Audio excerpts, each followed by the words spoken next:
What's up, guys, and welcome back to the channel, and we're here with an exhilarating fight card. We've got UFC Vegas 91 taking place this weekend, stacked top to bottom with some amazing matchups. You guys thought UFC 300 couldn't get any better? Well, you're wrong, because you know how we were so hyped about Deiveson Figueiredo and Cody Garbrandt as the opening fight of 300? Well, guess what the opening fight of this wonderful card is? It's Mahashate versus Gabriel Benitez, and that's what we're going to get into now. So yeah, strap in, boys. It's an exciting card, banger matchups all the way through, and yeah, this is a stacked one. You cannot miss it. Let's get into it. As I said before, the first fight on this incredible card is Gabriel Benitez versus Mahashate, and I'm going to be picking Mahashate because I don't think his losses or his performances are that bad. And in comparison to Gabriel Benitez, who's much older than Mahashate, and his recent losses, Jim Miller, he kind of just got beaten up on the feet and then subbed on the ground. And honestly, even though I like Jim Miller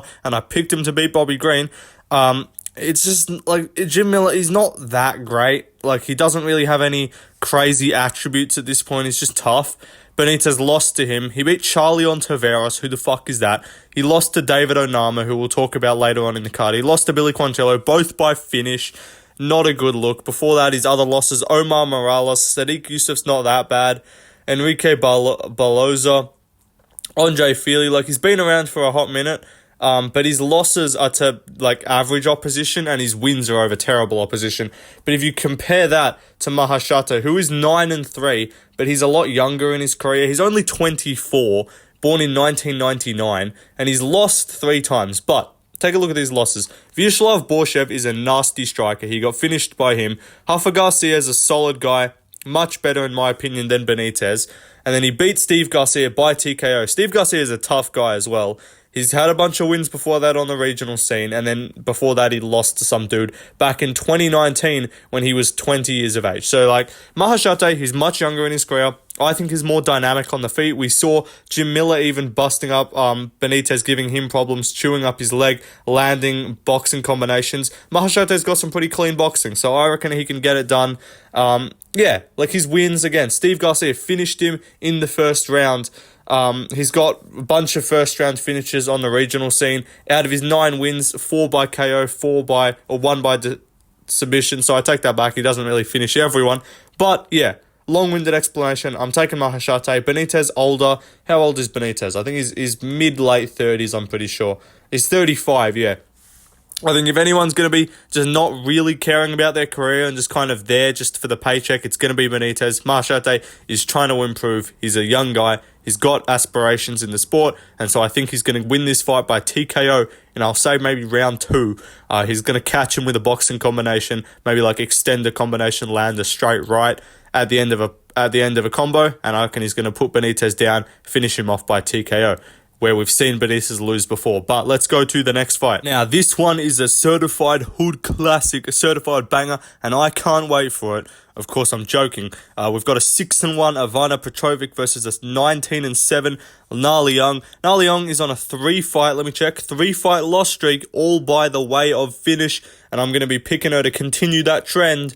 Her name is Dragon Girl. That's her nickname. But yeah, she's an NPC, awful fighter. She goes out there like a spastic and has fun fights. So fair play. Every single one of her fights. When's the last fight of hers to go to a decision?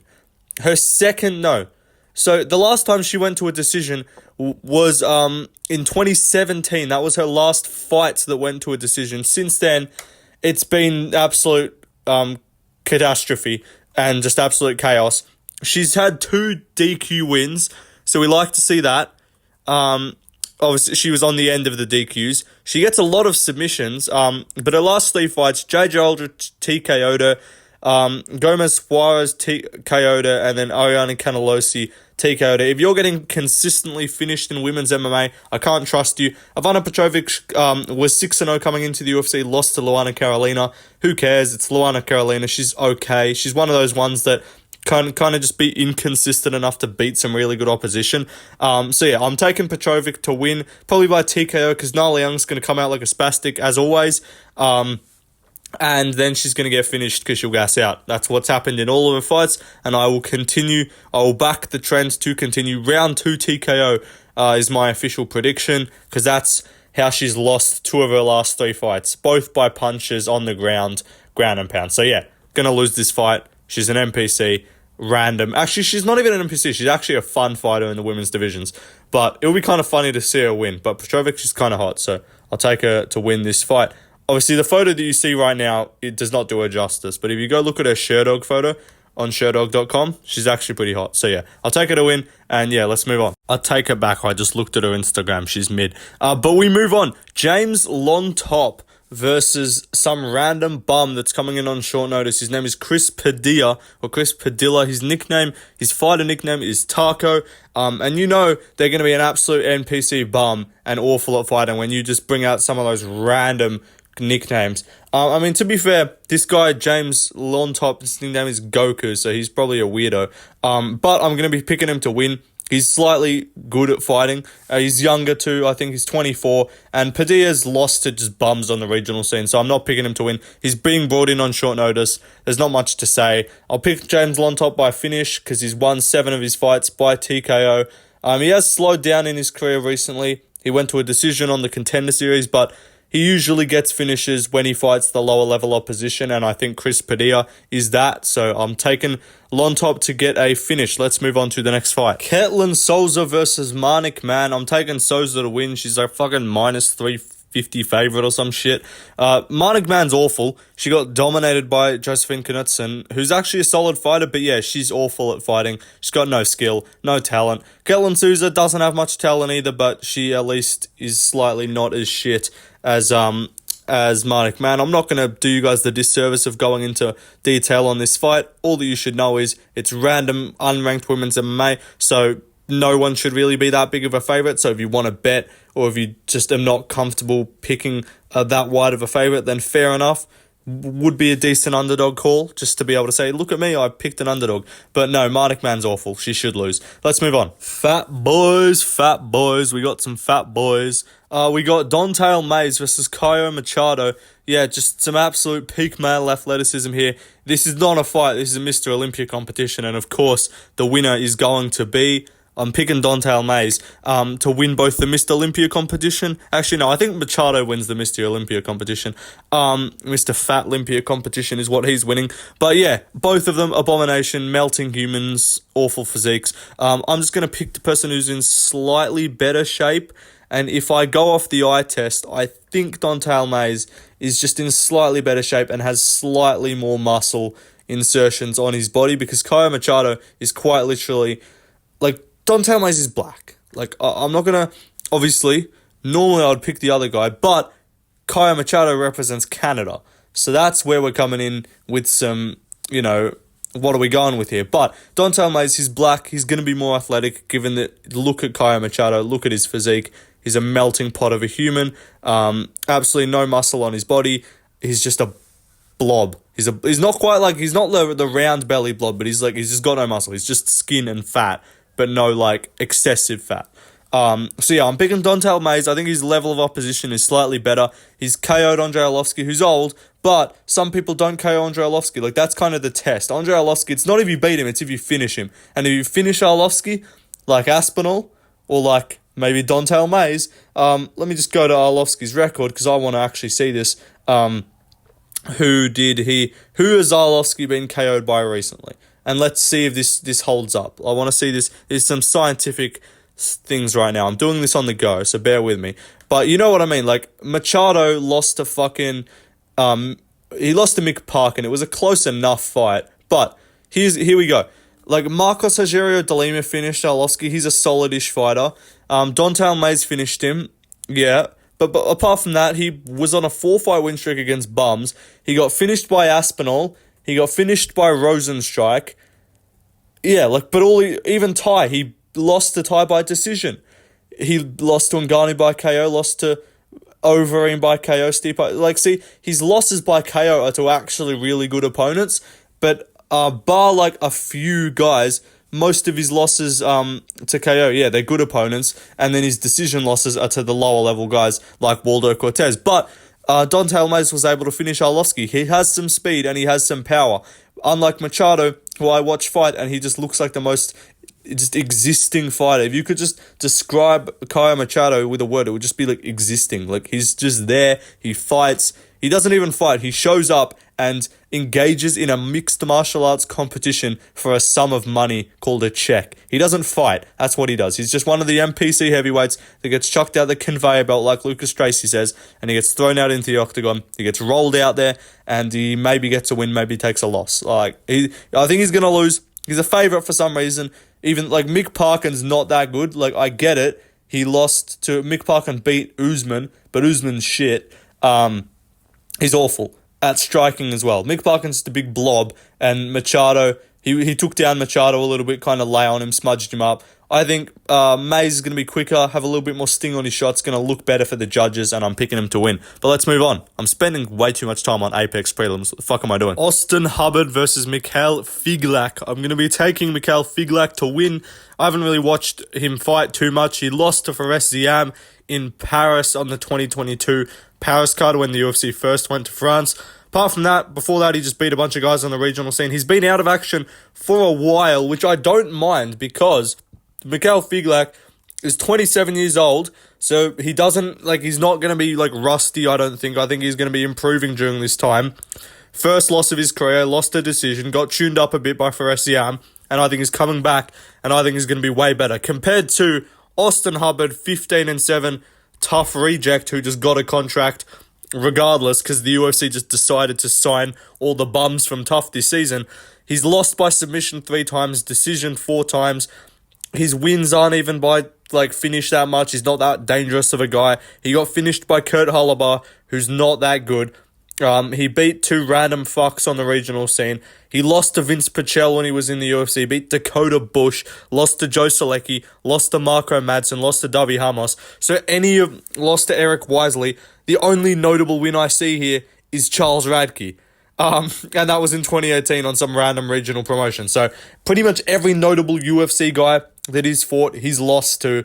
I don't think he's that good. He's only in the UFC because they signed him despite losing. He's literally a 500 level fighter in the last 10 fights of his career. Mikhail Figlak, younger, I think he's going to be improving. And yeah, I'm picking him to win. But let's move on to the next fight. Victor Henry versus Hani Yahya. I'm picking Victor Henry. I don't even need to look at their records. I mean, I'll do it, but I don't need to. Victor Henry's just better. He's not 39 years of age like Hani Yahya. Hani Yahya is 39 years of age. He got KO'd by Montel Jackson in his last fight. He's basically just a jiu-jitsu guy in MMA. He's got 21 wins by submissions, no wins by TKO. So he just does not finish you. He has no danger on the feet. His only danger's on the ground. He beat Kyung Ho Kang, he beat Ray Rodriguez, he drew with Bazola, he lost to Ricky Simone. Like, he's not beat anyone good, and he's lost to a few people who aren't amazing. Victor Henry on the other side, most recent fight, I'm pretty sure was at no contest with Basharat. Yeah, it was. Before that, he beat Tony Gravely. He lost to a Sunseer, but he, beat Barcelos. And yeah, he's just overall a more consistent guy. He has more danger in his arsenal. Look at his wins, 6 by TKO, 8 by submission, 9 by decision. He's well-rounded. He's never been finished, and that's where I would see Hani Yahya winning. He would have to find a submission on the ground. Victor Henry's never been finished. 6 losses, all by decision. So I'm not saying Victor Henry's a great guy, but Hani Yahya, 39 years of age, old fuck, slow twitch, can't do anything if it's not on the ground, and I think Victor Henry's going to tune him up on the feet and maybe get a finish. Let's move on. Tim Means versus Uroš Medic. I'm taking Uroš Medic to win by finish. Tim Means I don't think's that good. He has moments where you go oh, look, Tim Means, but let's just take a look at Tim Means' record real quick. He's 33-15. I don't think he's that good. I think he's old as fuck. He's 40 years of age, 33-15, as I said. He's been around for ages, so fair play to him, veteran of the game, but apart from his last win, he beat Fialio by TKO. That's because Fialio is shit and he fell off a cliff. But he got finished by Alex Morono, lost to Max Griffin, lost to Kevin Holland. That's not that bad. He beat Nicholas Delby, he beat Mike Perry. Those are alright wins. Lost to D-Rod, lost to Nico Price. I mean, he lost to Bilal, lost to Alex Oliveira. He's fought a lot of guys. Got subs by Matt Brown, lost to Neil Magny. He's been around for a fucking while, so fair play to him. He's a veteran of the game, and compared to, he's had 49 fights. This is going to be his 50th pro fight compared to Uroš Medic, who's had 11. So I could see the experience being an issue, but Uroš Medic, 2 losses by submission. Jalen Turner and Majtebek Uralbay. Majtebek Uralbay is the GOAT, and he's a caveman. What do you expect? But apart from that, he's finished Semmelsberger, finished Morales. He finishes most of his fights too. And yeah, he only really lost when he fought an absolute relentless grappler, and then when he fought Jalen Turner at lightweight. So yeah, who cares? Yeah, he's more dynamic. He's got finishing potential. Tim Means is just old. He's a bit tough, but apart from that, don't think he's got much to offer in this fight. So I'd say Medic gets it done by finish, maybe TKO, KO, using some kicks, some body shots, maybe second round, first, second, third round, I don't know. Pick your round. Let's move on. Jonathan Pearce versus David Onama. Now, let me just say one thing, because Jonathan Pearce's last fight, he was like, get up, boy. Like, it's a Joe Anderson Brito, who is slightly melanated, but will he take that same approach if he is on the ground with David Onama? Because that could be the birth of a new meme, and we could get racially motivated Pearce as a new mythical fighter. Because if he starts saying, get up, boy, to David Onama and then subs him, that could be very interesting. But I'm going to be picking David Onama as an underdog here.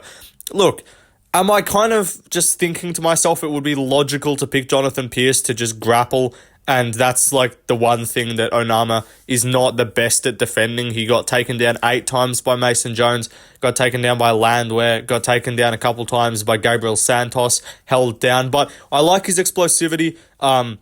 He's an athletic dude. Let me just check his, how old is he? He's in his 20s. I'm pretty sure he's a younger guy. I think Pearce might be too, but Pearce has had his losses. Pearce is 14-5, Onama 11-2. But yeah, he had that scrap with Landwehr, which was sick. Honestly, in that fight, I think he could have won if he just wasn't retarded. But yeah, he finished his guys. He finished Santos, finished Garrett Armfield, finished Benitez. He lost to Mason Jones, who's a good grappler. But apart from that, pretty much all of his wins are by finish. I don't think he's won a fight by decision. Yeah, 7 KOs, 4 submissions, and both of his losses are by decision. So I don't think Pearce finishes him on the ground. Jonathan Pearce, look at his, he gets a lot of takedowns, and he's got good control time, he's got good entries, but he's been finished by TKO, he's been finished by submission himself. So Onama does have a couple submissions in the arsenal, but he lost to Brito. He was kind of winning on the ground a little bit, but I don't mind that. Before that, he lost to Joe Lozon. I know that was in 2019, so he did go on a win streak, but these names, like Darren Elkins, old guy at this point in his career, Mark Wanimiakani's shit, Christian Rodriguez is mid, and that was when Rodriguez debuted. Omar Morales is whatever. Kai Kamaka's mid too. He's not really beating many great opponents. He had a 3-fight loss streak earlier in his career on the regional scene. Not going to take too much into that, but I just haven't seen this guy look good on the feet at all, and I just haven't seen him really beat top level. Well, I'm not saying Onama's top level, but good athletic guys with power on the feet. Brito's the best opponent I'd say he's fought in terms of where they're at this stage in their career, and he lost. I know he did hold down Brito a little bit, but I think Onama's athleticism, he's got some explosivity. I think he can get back up. Gabriel Santos had his back with a body triangle, and he just spazzed out of it and turned out of it and got on top. In that fight, Gabriel Santos was throwing up a lot of subs off his back, which you had to worry about. Pearce is not that jiu-jitsu guy off his back. He's very wrestling, top control heavy, and he's been submitted himself. So if you can get him on bottom, if you can kind of impose your will a little bit, to quote Lucas Tracy, I reckon he can get something going. He's way better on the feet too, crisper. He's just naturally a better striker. Pearce is just not naturally built or constructed for striking. So I think Onama's going to get it done. And yeah, he'll find some shots and he'll rock Pearce a little bit and get him out of there. So I reckon Onama by TKO as the underdog. That's 2 underdogs on the card so far. But let's move on up the card. Don't know how to pronounce this guy's names. Janata Diniz versus Austin Lane. I'm taking Diniz because Austin Lane is a former NFL player, and I've made it a rule of thumb to never pick an NFL player who's transitioned to martial arts to ever win a fight, because they're always shit and they've just got athleticism, and so they get away with athleticism on the regional scene and KO a bunch of old men and fat people. But let me just look at Austin Lane's record. He's 12-4. Sorry. He got chinned by Justin Tafa, who I don't think is good. Obviously, they had the no contest in the first fight. He beat some cans by TKO, absolute bums. Richard Jacoby. Let me just see this guy's fucking record. 7-2. This guy's Sherdog profile looks like he's at a beach. Fuck, can't. Sorry. Like, who else is he? Like, Juan Adams beat by TKO in the 4th round. The Kraken. Obese man, 10-6. Lost 5 of his fights out of his 6 losses by TKO. Not a good fighter. But take a look at this. I'm gonna take you back to June 12th of 2018 on the Contender Series Season 2 Episode 1. He got TKO'd by Greg Hardy in the first round 57 seconds in, and his next fight he then went on to lose to Frank Tate. That sounds like a referee. That sounds like Cutman Tate or something's brother. But yeah, he's not good. But Janata Diniz, or Janata, I don't know how to fucking say this guy's name. Glory kickboxing guy, 6-0, all by KO, undefeated in MMA. Won on the Contender Series by KO. Before that, Immortal FC Spartacus, like, not great promotions, but even these guys aren't complete cans. Like, these guys are around the level. Like, 11, okay, this guy's not good, but, like, I'm not saying he's beating good opponents, but who did he fight on Contender Series? Eduardo Neves, 7-3 guy. So, again, not good opposition, but Greg Hardy is awful, and he KO'd Austin Lane. Austin Lane is 6'6", he's athletic, but he's not good at striking. He doesn't know how to defend punches. His chin faces the fucking sky whenever someone throws shots at him. He's going to get KO'd in this fight. Let's move on. Karine Silva versus Ariane Lipski. I'm taking Karine Silva to win by submission. I think she's actually pretty good. And if you're finishing all of your fights in women's MMA, I'm going to back you to win. Lipski, she's looked good recently, but she beat Casey O'Neill, who's shit. And you want to know how I know a win over Casey O'Neill's not impressive? Is because Casey O'Neill has now resorted to having a feet finder and probably an OnlyFans in the near future because she's an awful fighter. She's got nothing to offer in the cage, so all she does is now sells photos of her feet. Also, I've not paid for it, but I have seen the pictures. Don't know why people would pay for it. Let's just say that. Off topic, but back to the fighting aspect. Casey O'Neill's not good. Lipski beat her. Good job. But Lipski, inconsistent as fuck. She loses a lot. So I'm not going to say, oh, she beat a ranked opponent and that means you're good. Women's MMA, ranked and unranked means fuck all. It's just about how you look and if you finish fights. Karine Silva finishes fights in women's MMA.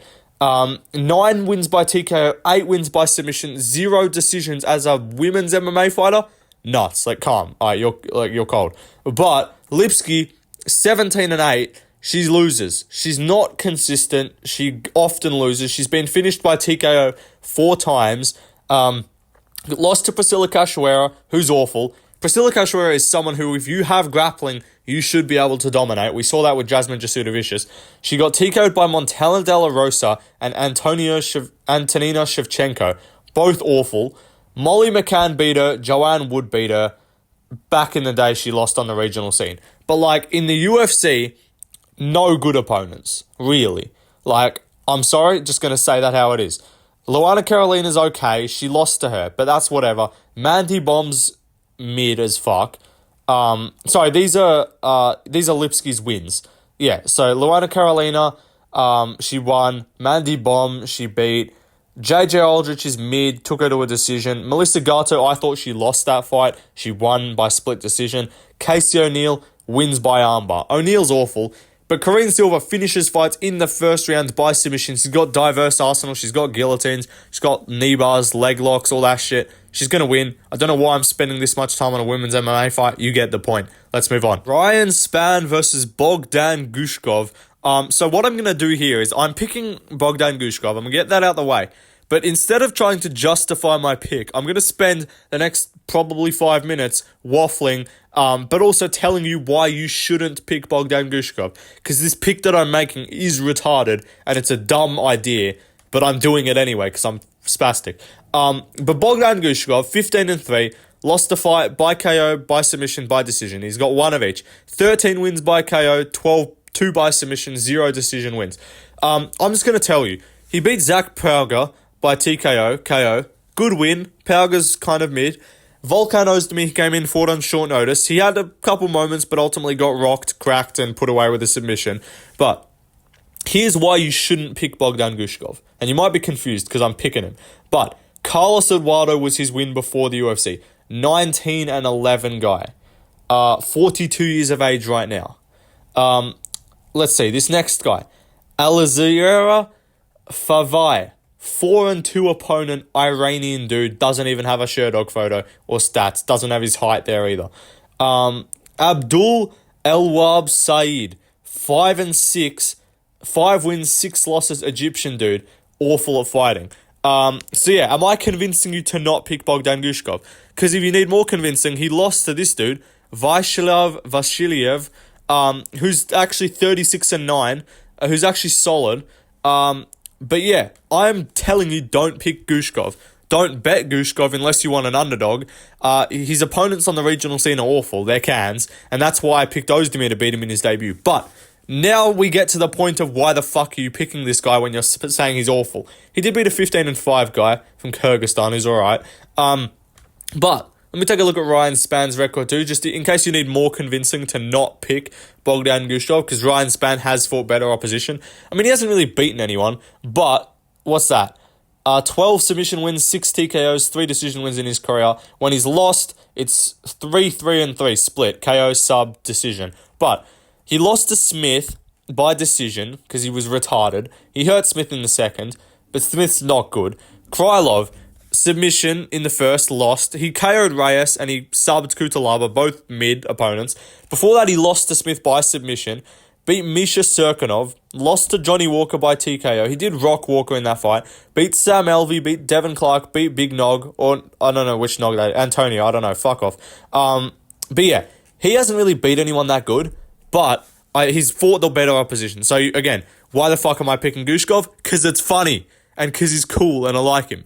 So that's why. There you go. That's my in-depth breakdown. Do with that what you will. And also, one thing, if like an actual note of why you could pick him to win, is because I think he's training at Extreme Couture now, or at least Eric Nixick, who's the coach of Strickland at Extreme Couture, posted a video of him sparring with Anthony Smith. So if it's Eric Nixick, I know Smith doesn't train there, I don't think, but if it's Eric Nixick, I would think that they're at least doing some work at Extreme Couture. So my guess is he's kind of moved to America a little bit. He's no longer over in Russia training with some bums. He's in America training with some better guys. He's training with Anthony Smith, who's fought Spann and beat him twice. So that could help him. And I reckon he's just goofy enough and Spann's retarded enough to get into a fight where they kind of just scrap a little bit. And even though Spann's chin's not awful, and Bogdan has been cracked and wobbled a couple times, he does have a lot of power, and my prediction is just something retarded's going to happen, and he's going to chin Ryan Spann in the first round. No logic. I literally, if I'm going to come back to this when Spann inevitably wins by TKO or submission and Guskov's just retarded. I'm going to come back to this and be like, why did I pick him? And I won't even be mad because I'm just picking him for the fun of it and because I like Guskov. And I'll be more mad at myself if I don't pick him and he wins than if I pick him and he loses. So yeah, that's what I'm getting myself into. But now let's move on to the main event. That's the people's main event though, let's be honest. But the main event now. Matheus Nicolau versus Alex Perez. I'm taking Matheus Nicolau to win. I actually like him as a fighter. If you saw my recent rankings video where I fixed up the UFC rankings and made my own, and I also got you guys to submit your own rankings too. In that video, I did say that I put Matheus Nicolau above Kai Kara-France just based off, I think, recent work and more current and relevant wins. Because look at this guy's resume. Apart from he lost to Royval by KO, fair enough, but beat Schnell, beat Dvorak, beat Elliott, beat Cap. He's beat 4 top 15 guys. He lost to Dustin Ortiz by head kick KO in 2018. But this guy's beat good opponents. And before that, he lost back in 2012. But this guy was on win streaks. He was on a 6-fight win streak going into the Royval fight. If he won that, he would have got the title shot. And I think he could still get himself to a title shot because he hasn't fought Pantoja. I think he's really good. A lot of decisions. So I am picking him by TKO here, but that's more just like a fun pick because I realized that all my other picks on the card are all on the main card at least, are all by TKO. So I'm going to continue that trend and pick him by finish. But Alex Perez, he fought hard with Makayev and made him, tested him, arguably could have won that fight. But I don't think that's even that impressive because Makhachev, he spams takedowns, and when he can't get them, he sits on his ass and just accepts the fact that he can't be kneed in the face, so there's no reason for him to move. I don't think Makhachev's that good, and I think he will get found out. And I think if he fought Nicolau or something, I think Nicolau would beat him. Nicolau, he's pretty well-rounded. He's got solid grappling. He's got good technical striking. I know KOing Schnell ain't that impressive, but everyone rates Manel Cap really highly. He fought Manel Cap. Arguably won, arguably lost, close fight, 50-50, came down to the third round, whatever. Lost to Royval, he just got caught with a fucking knee. Royval catches people with retarded shit sometimes, it happens. But Perez, before that, he did lose to Pantoja and he lost to Figgy. So I know those losses aren't bad, but those are like 1 minute and a half in submissions. He kind of gets bullied around in the grappling a little bit, unless you're Makhachev. He beat Jussier Formiga, who's not that good. He kicked him in the leg. Like Jordan Espinoza, Mark De La Rosa, Joe Benavidez TKO'd him in the first. Again, Joe's good. I'm not saying all these guys are worse than Nicolau, but I don't know. I just think Nicolau's precise with his striking. He's got good placement. He's got solid power. And he was like routinely dropping Schnell and actually put him away. Where there's some guys hurt him and crack him, but don't put him away, like Sumadaji. So that's like a clear gap in the division. And I think, like, seriously, look at Nicolau's resume again. Like, Cap, let me just double check this shit. Schnell, Dvorak, Elliott, Cap, all top 15 guys. And then obviously his other loss recently is to Royval, who's the number 1 ranked guy. So I think he's really underrated. I think he's still a player in this division.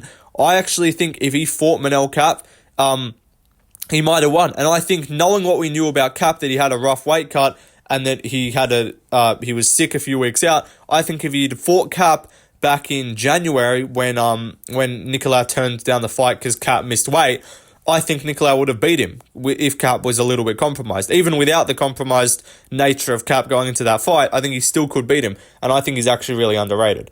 But yeah, I'm picking Nicolau. I think he's going to be more precise with his striking. I don't see the danger in Perez's hands really anymore. How old's Nicolau? Let me just check. Mateusz Nicolau, 31. So not, like, he's in his prime years. He's not an old guy. Perez is 32, but 24-8. He's been around for ages. He gets subbed. I don't know. He's just kind of there, stepping in on short notice. He had a fight booked against Tagir, change up in styles, I think. I think Nicolau's just going to be able to mix it up, land good on the feet. I really don't know. It's hard to kind of predict because Perez, sometimes he stuffs takedowns, sometimes he doesn't. It kind of just depends. Maybe he shows up and he's just terrible and he gets ran over and then he gets finished easily. Or maybe he makes that a tough fight and even gets like a split decision loss or something. Or he wins. I don't know. But I am going to be taking Nicolau. I think he's just better everywhere. More precise. A little bit more power. More danger, I think, in the grappling probably. Yeah, that's my prediction. But those are my picks on screen. You can see them all now. Hope you guys enjoyed the video. Long one. I don't know why I spent this long on an Apex card. Master waffler here. But just comment like left lane quit yapping or something. Gotta let me know so next video I don't spend 40 fucking minutes on an Apex card. But whatever. I got nothing else to do. I dislocated my shoulder.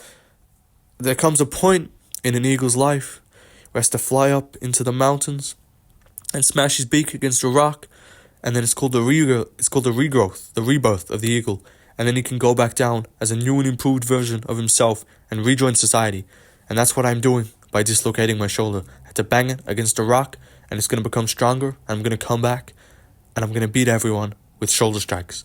I've been Ortega maxing recently. I've been Eagle maxing. I dislocated my shoulder, cooked my shoulder. And so I can't train. I can't really do much physical exercise that involves your arms. It's kind of tough. So I've got fuck all to do. So I'm just going to make videos daily probably. So hope you guys enjoy that. And I'll see you guys in the next one. Peace out.